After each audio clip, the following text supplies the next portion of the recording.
Sa kasalukuyan, dalawang low pressure area ang ating minomonitor.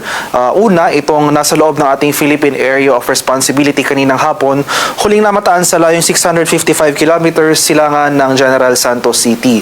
Itong low pressure area na nasa loob ng PAR, hindi naman natin inaasahang magiging bagyo sa mga susunod na araw. Gayunpaman, patuloy itong magdudulot ng mataas sa tsansa ng mga kaulapan at mga kalat-kalat na pag-ulan na may pagkulog at pagkidlat sa Mindanao, malaking bahagi ng Visayas, pati na rin dito sa area ng Palawan. So nakikita natin dito sa ating latest satellite images, itong mga makakapal na kaulapan na umiiral sa mga lugar na ito ay ang patuloy ng epekto nitong low pressure area.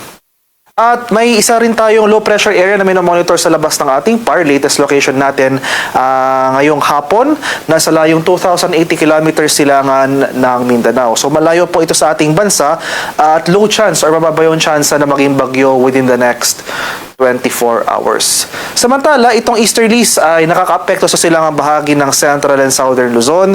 Kaya for Metro Manila at lalabing bahagi ng ating bansa, ngayong hapon hanggang mamayang gabi nandiyan pa rin yung mga chance ng mga pag-ulan na dulot ng localized thunderstorms.